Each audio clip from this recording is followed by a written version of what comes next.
Let's talk all the problems that we've been through. Let's talk how the money for the rent through. Let's talk about the problems that we had. Good with the bad, happy and sad. I'm just thankful I got some people that feel the way I do. And if you don't, here's what we can do. Let's talk. Let's talk. Let's talk. Hey, welcome to Let's Talk. My name is Khalil Williams. I'm a mass comm major here at Norfolk State University and a senior. I got my lovely guest right here, and we're going to talk about the Me Too movement. Hi, my name is Jessica Radford. I'm a senior and I'm a mass comm major. Okay, go start. Hey, my name is Indigo Pascal. I'm a senior mass communications major from New Jersey. Hi, my name is Joseph Warren. I'm a senior IT major from DC. Okay, so my first question for y'all is, what is the Me Too movement from your own interpretation? The Me Too movement is something that women started doing in the workplace. So it's a platform for women to start saying the sexual harassment and sexual assault that they go through in the workplace. And once one person started saying it, they gave other people the courage to do it too. So it was it's like a comfortable Me Too space. Yeah. The Me Too movement is when a lot of women are coming out or filing cases of sexual assault. Yeah. So from the understanding I'm getting, it's a comfortable space for women who have been victimized as far as sexual abuse or sexual harassment, correct? Yes. Do you feel as though the Me Too movement is doing more justice than harm? I feel like it's doing justice, especially bringing the awareness to sexual harassment, especially in the workplace, especially in the media and films and however many people, especially with the Harvey Weinstein, the director, like however many actresses came out and said that they were sexually assaulted by him. Or unfortunately, the Bill Cosby situation, how many people stepped up and said that he sexually assaulted them. So I feel like it's bringing awareness to the situation. Do you think more people are talking about it because of this? I do. I think, like Jess said, I think it's giving people the courage to speak up and say, this happened to me too. And I think a lot of times people think the Me Too movement has a negative connotation to it because it's like, okay, now everybody's coming out the woodworks to say it. I've heard and seen on social media that those negative comments about the Me Too movement. But me personally, I think it's bringing more justice because if one person didn't speak up and say it, was anybody going to speak up and say anything? And I'm glad that it's going into investigation. Like, women aren't just trying to get a check and say, oh yeah, this happened to me too. Like, people are, because sexual assault and harassment is not just something you come out and say, especially if you were a victim of it. Right. You're not just going to come out and say it. It's very hard for a lot of women. I feel like men. you got to be comfortable. You have to be comfortable enough, Yeah. especially, I mean, for women alone, but even as a man, like, that instance, I feel as though if you're not comfortable with yourself or with your situation, it's not going to be as easy for you to be able to talk to somebody or to ask for help or be able to assist somebody else because of what you're going through. And to piggyback off you on the social media portion, I feel like that's the entire reason why the Me Too movement is so big to this day, because you cut out the middleman of regular media that's being controlled by these people that these women are fearful of, which are men in powerful positions. And now with social media, you get to switch the power dynamic and the story gets to come from the actual victims. Right, you get to hear not just the one side, you get to hear all perspectives. Right. Social media plays a role when it comes to these cases because right now our generation, as Generation X or generation, the new one that's coming up, we do everything off social media. We get approval from social media, and social media dictates our life. So if social media says like the Me Too movement sucks, or other things negative about it, or things that's positive, more people join and more people do what they got to do. Do y'all still think the Me Too movement is representing the core values as it was in the beginning? I feel like it's been like forgotten a little bit. Like, it was such a viral thing once it started to begin, and now it's like, since nobody's really talking about it, it's not a forefront subject anymore. I mean, I feel as though, I'm just speaking from personal experience, I see the Me Too movement, but at the same time, when it comes to certain races or identities or just particular people in general, they're not always there. It's kind of like the NRA. They're there to support pro-gun laws, but at the same time, they're not there when there's mass shootings going around. So it's kind of like a on and off thing. I mean, I feel like that's a portion of when you have a viral moment to begin with, you can't keep that viral momentum forever. So it's going to fall off eventually, and obviously nothing's ever perfect. So not all cases or groups are going to be represented equally, but the fact that women are starting to get a voice is the door being open for that dialogue, and then we can move forward from there and rectifying whatever's wrong. Yeah, I don't want to say it's like a dead thing, but I am glad it was a thing to begin with, like Jess said, because it gives people, like, if this happens to them, they know that it's okay to speak up. Like, it's a thing, like it's popular, it's not trending, but like you said, it's a viral moment, like kind of like Black Lives Matter. Like they had it once, like 2013, and Trayvon Martin happened. It was a huge thing. Like, Black Lives Matter was everywhere. We don't see it and hear it as much, but we do know that it's still alive. And if anything was to happen, unfortunate, we can always refer back to this movement because it is a thing. So I'm glad it's still a thing. So what about men? Do you feel as though men can be properly represented by the Me Too movement? Like I said, for instance, you have certain identities, genders, races that just aren't being supported by the movement as everyone else. I feel as though it's subjective and real targeted towards a particular type of people. I feel like a good example of men being properly represented would be the whole Terry Crews situation. I was just about to say that. Yeah, where he came out and, you know, stated that he was being sexually abused and assaulted and whatnot. And it's definitely a possibility, but I do know for a fact that there is a double standard, especially in this country, where men aren't really viewed so much as people that can be sexually assaulted or abused or raped or whatever have you. Like, in the event that there's all these outbreaks of teachers, you know, molesting their students and whatnot, when it's a male teacher doing it to a female student, it's all this outrage. But if it's like a female teacher and then you're looking at the comments on social media again, all you see is, oh, I wish this happened to me, and why is he snitching? You see people getting that, praised and for it. Yes, because men also get sexually assaulted as well, and it's like they don't get this type of recognition they deserve, because people see it as they need to man up and forget about it, because they see it as men should not have to, shouldn't let another man overpower them, but it happens a lot, and people don't understand that, and they don't see as fit. But I feel like they should get the same recognition, because it happens to them too, and it could be a little bit more emotional draining on them than it is for women, because no one's going to believe them and they don't take it seriously. It's kind of like the same with domestic violence, with a guy being the aggregator. I don't know if that's a word, but the guy being the bad guy and the girl being the victim. I think that once a guy is a victim of domestic violence, it's kind of like, yo, he's being a punk, or he's like, it's kind of like joked and ridiculed. And this the same exact with Me Too movement, like with the Terry Crews situation. I think it was a whole lot of Terry Crews too big to begin sexually assaulted, or Terry, like, as if it just can't happen. And I think that's like I said, it's a double standard, but it's kind of sick. And I think it's sick how we think in our society, and the social media plays a huge part in the double standard, because it's memes and GIFs and all this funny stuff when a guy is being a victim, but when a girl is a victim, it's a big thing. It's a movement. So I think they can be, but it's just not respected as much. Men can participate in the Me Too movement. I think they feel like it's just kind of embarrassing, or it can be a rare case.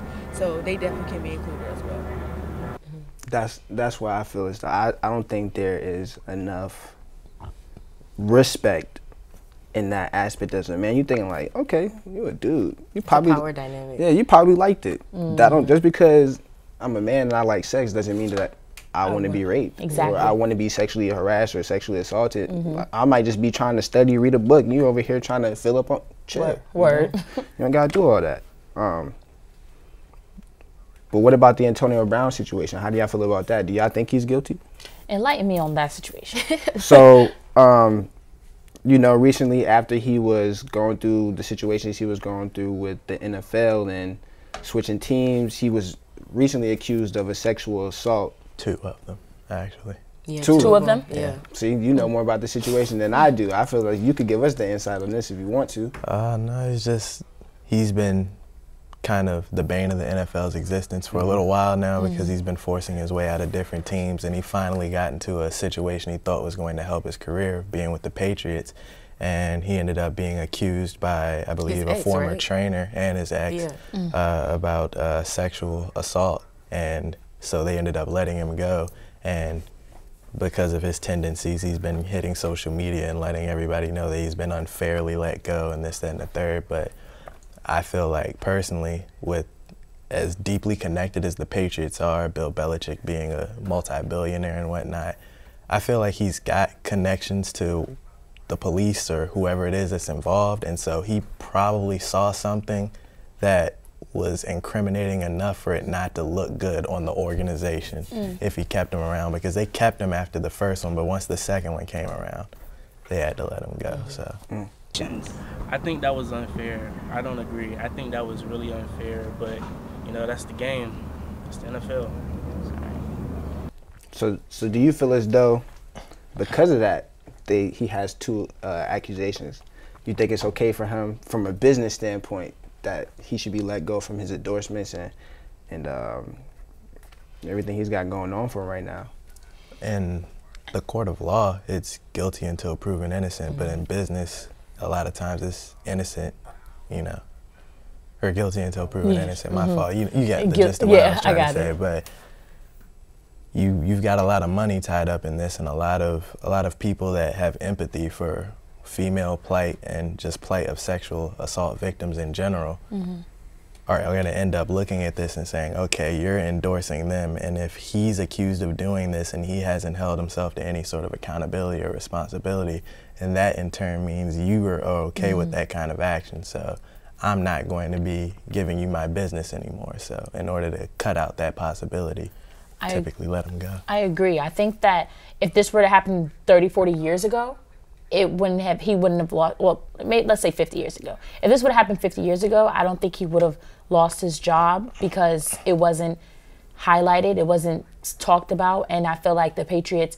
they have a standard to hold, and like you said, that if they were to keep him on the team, they would have been enabling it and saying it's okay. So I think that the fact that they're letting him go is kind of, and they're making a statement because they know if they don't, they'll be making an even bigger statement. And I think that if this was a while ago, they probably wouldn't have, but yeah. I don't think he's guilty because he had a goal from the first time, from the beginning of what he did in the first place. He wanted to get on the Patriots. You know what I'm saying? That was his goal. So no. Okay, so let's flip the script. We on Antonio Brown. Like, men are always getting accused of sexual assault in the media, whether they're entertainment or just regular people. What about the infamous Cardi B, her situation? Like, she's admittedly come out and said that she's drugged people and used them for money and exploited them. So what's the difference between that and her still getting praised and somebody being accused of a sexual assault and they losing almost their entire career? I was actually talking about that, like, with somebody the other day. They were saying, like, we were introduced to her lifestyle, you know, before she was even, like, on and popping. Like, we knew what she was, we knew what she was doing, in a sense. And it's like, now it's like, when it came to light, it's like, oh, okay, like, she been doing that. Like, and that's not okay, but that's society mindset of, like, oh, she been doing that. It's not that big of a deal. Yeah, it's like they accepted it more than not having no clue that one of their people that they like or they look up to doing some sexual assault, and they hearing that, and it's like, dang, like, I would have never expected them to do that. But it's like, we knew what Cardi B was doing before she got, like, famous. So in a sense, it's like, I don't know, it's kind of weird. It makes sense, but it's like, dang, just that we accepted because we knew her lifestyle before. Yeah, I just don't think it's a good enough excuse. Like, right. It's just like, everybody's, and I do know what you're saying, because everybody on social media's been like, why are y'all acting so surprised? We know that Cardi B was a stripper. We know that Cardi B got into that life, but it's just like, so what? She came out and said it. Did she say it in, like, lyrics? No, she said it in a video. Yeah, it was like a live video recording of her, like, testifying, saying that she was drugging men, she was using them, taking their money, all types of stuff, and they knew about it. And it's like, the only thing that's different is, are those guys going to come up and say this happened to me? Because in the Antonio Brown, the Bill Cosby the Weinstein, they're coming up and saying this happened to me and justice needs to be served. But are the guys that Cardi B drugged, are they going to come up and say anything? Well, you got to look at their situation from an aspect of that. In the man world, the world of men, your homeboys gonna get you. Fool, you let a stripper play you. You got drugged. You got sexually harassed. You got your money taken. You look like a sucker. Right. So it's maybe more of a pride thing over a safety and health thing. Like, okay, this happened. I need to go talk to somebody. Nah, I can't go outside. Yeah, the court of public opinion is definitely powerful because you get that before you ever get to the actual legal court. So if everybody's sitting there looking at you and you're supposed to be, because America always pushes this standard of rugged masculinity on everybody where you have to be big, you have to be strong, you have to make sure you're not taken advantage of, this, that, and the third, and then you're coming up with a story, however true it may be, of you doing the exact opposite of all of that. You were in a very vulnerable place at a particular time, which everybody has been at some point, but the fact that you're outright saying it and then trying to get some sort of justice on it because you couldn't get it yourself, it makes you look even weaker, and then that affects your mentality, just your mental health. Like you never know how it's going to affect somebody going into the courtroom. It could make the process even more weary and long and drawn out than it ever had to be.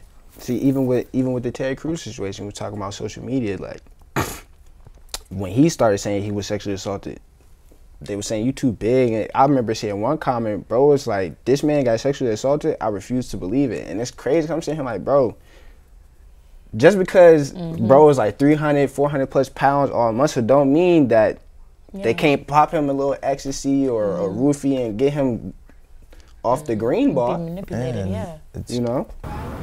If it was the other way around, it definitely would have been, the male would have been prosecuted and sentenced to a certain amount of time in jail. So I feel like we shouldn't, you portray gender in a way, especially when it comes to prosecuting someone for accusation of rape. Just because he's a man doesn't mean that he can't react the same way. Like I know a lot of victim to everything else. Yeah, like a lot of rape victims and sexual assault victims, etc. They say like at certain points, like some of them go into shock because they're just so like shocked at the fact that this whole entire situation is happening. Like men can have that too, as big and bad as you could possibly be. If something that you didn't imagine happening, you being taken advantage of, is happening out of nowhere, and it's usually by somebody that's in a position of power that could mess with whatever it is that you're trying to get going on, or somebody that you trust, you could just go into shock and not be able to really do anything about it because you're still really trying to process what's really going on around you. When it comes to rape and sexual assault and sexual harassment, I think men have to start recognizing it a little better. Like, especially young men, when we casually, we're a little older now, but when we casually talk about like a man's first time, it's usually, oh, she was older than me and it just happened and I was just trying to get like, and like you said, they go into a state of shock, but like, I think men need to, I definitely think society needs to do a better job with saying like, no, that's sexual harassment, that's sexual assault, and you can speak up, and we need to accept men for, equally. We need to accept both of them equally, but I think men have a responsibility to not only feel like, not feel like they always have to be okay and they just have to swallow it and whatever, it was probably rape, I didn't really want it, but it happened, and I think it felt good, and I think I liked it, I think I should like it. Right. Like, I think we both parties have to play a bigger part and be more responsible. With that being said, do y'all feel as though men of status or men with power are targeted by women or the Me Too movement itself? Yes. Yes and no. Because it could be regular people, it could be college students. I wouldn't even say like anybody with a certain amount of clout, but it could be anybody that could be targeted by it, just not celebrities and athletes. Yeah, but I feel like accusations go a long way because it can go good, like you can be telling the truth, or you can really be lying and trying to chase a check. Yeah. And it's like society, we have so many problems of not believing. Yeah. And that's because there's so many cases of where people is trying to take advantage of somebody with money just to get a check because you're lying, or just to get them off a sports team, or because they hurt you, so you're lying just to get back at them. And I feel like we have such a problem with that, and that's why it's hard to believe if somebody's telling the truth, because there's so many instances where people aren't telling the truth. Right. And it's just like, that's the confusing part. And then we always question, well, if they telling the truth or not, because it's like evidence is, it's hard to get evidence with sexual assault, especially because we're not recording. It's not in text messages. It's literally physically happening. So it's hard to exactly. And we have to count on if they're telling the truth or not. And it's like, people can make it seem real. And it's just like, it's hard to determine if they're telling the truth. Like, we want to believe them, but then it's like, they may not be. Yeah. Also situational. I think they are accused of lying just because they're famous, but then it's just like, and then it's a tick for tack, where it's like, you can accuse them of lying, but they can honestly be telling the truth, and they're not like doing it because they're famous. It's just, they're just another rape victim. So it's like, it's the back and forth thing of, can you actually believe them, can you not? But because it's not even because it's a female, because if a man says it, nobody will believe a man. But if it's a female says it, you have to question it. Where it's just like, maybe if you don't lie in the first place, you can solve the problem. But it's kind of it's kind of crazy. But yeah, I do think they get accused of liars because they're famous, because people look up to the famous people and they're like their role model, so they don't want to believe that they could possibly do something that is bad, but that's the case. So it's kind of messed up how females get accused of lying. When it comes to rape and sexual assault and harassment, I got brothers, so it's like, show me the Carfax, because I cannot imagine if a girl or a female like falsely accused my brothers or something, or like falsely accused my dad or something. I would really be like, I want to know how. Like, show me the Carfax, because I know women can be spiteful. Like, women can be spiteful. Oh, he got money now. Let me tap into that. I ain't saying that's what happened with Antonio Brown, but I would hope that he would be innocent into proven guilty. But when it comes, I don't know. I think people would love to get a little inch of that power and like try to take it from somebody. So when it comes to rape, I need to see Carfax, like that's definitely rape kit type situation. Yes, I do, because they're like, oh, he wouldn't mess with that type of person. Look at how he is. But I mean, you never know what anybody's gonna do. And not only that, like, it makes it harder for people or women that are telling the truth, because you have people out here that are chasing men for clout and just trying to get money. So I feel like that's definitely the con of the whole social media part too, because it's like, it takes you kind of back to like yellow journalism. Like, it's real sensational. The headlines are crazy, TMZ's all over it, but in the event that it's proven incorrect, you never really hear them speaking out on like, oh yeah, such and such had the entire conviction reversed, or whatever the case may have been. Like, you never hear about it. The accuser just gets to sink back into their regular life, and the person who was accused has had their life ruined. They've lost endorsements, they've lost connections, they've lost all kinds of money. Their mental health has been deteriorated because of it. Sometimes people lose their life because they're just so appalled at the fact that people could really love them one day unconditionally, and the next day they look at you like you're the worst creature that was ever created. So it's kind of like the When They See Us, the Central Park 5. So like the Central Park 5, they were having Exonerate 5. I'm sorry. They were being ripped apart by the media, and could you imagine if that happened today? The social media is crazy, but like back in the 80s, it wasn't. It was word of mouth. Yeah, it was word of mouth. Newspapers. Radio. Donald Trump was saying that he wants them to be on the death penalty. And like, put up hella money. And they were like they were funding the death of teenagers. It was just and then like the whole New York, like where they're from, had their backs, but that story was trending, and they lost their time in incarcerated. They lost their minds. They lost everything. But now everybody's so When They See Us. Oh my God, Central Park 5. And it's just like, it's foul. What happened to the girl who? Well, I don't. It's a different situation. If a man is put in prison because you falsely accused them, their whole life is being thrown away. They're losing jobs, losing out on pay. They can't see their family anymore. So I feel like as though the women should serve the time that was given on the man. Don't shorten it. If he was getting prison time because you accused him, you should be getting that prison time that he was going to get, since it was false, because you shouldn't have to falsify a story no matter what the thing is, he cheated on you or something like that. No, you're gonna serve that time that he was supposed to serve. But like, I get what you're saying. Like, what happened to the supposed victim? Yeah. Like, I think the main part of that docuseries that stood out to me was when it wasn't Antron. It was the youngest one, the one that was like he had to be like 12. Okay, the little. And yeah, and he had just got back, and he was seeing a woman. He was dating a woman, but you know, you're out of prison. You don't have any advantages. You can't get a job. It's hard for you to go back to school. Shorty was confronting him about going out at the time, and he was like, he said, I would like to take you out, but I honestly can't. I'm trying to go back to school. My man lost like a good 10, maybe 12 years of school. Exactly. So for her to be sitting here looking like, you should have never put your hands on that girl, I'm like, you really talking to a man who just lost his whole life, and little do you know, he's completely innocent. It's just crazy. Like, I think that when people are falsely accused, they need to be, well, the person who does the falsely accusing, they need to be prosecuted. Yes. Yeah. Yes. I mean, it may be situational. No, I think because it's just like, it's a crime. You committed a crime, you obstructed justice in some form, so I feel as though you did something wrong, you hindered somebody's life, so you should reap the repercussions. Yeah, not the benefits, but you should reap what you sowed, technically.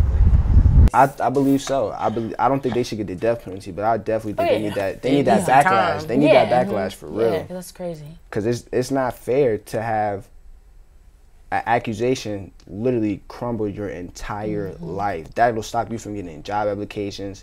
It could even stop you from getting a single friend just walking out on the street. Oh, you just that guy who's I didn't even do it, bro. Like, that's crazy to me. I don't think that's fair to any human. And it's crazy because it should be, you know, already being able to be prosecuted because that's perjury. You're lying under oath. But for whatever reason, like the libel, all of that. But for whatever reason, whenever it comes about that wasn't the case, it dissipates. Like maybe there might be a civil suit, but 9 times out of 10, the person that was falsely accused, they don't want to have anything to do with it anymore. Right. Well, this is all the time we have on Let's Talk. I'm Khalil Williams, your host.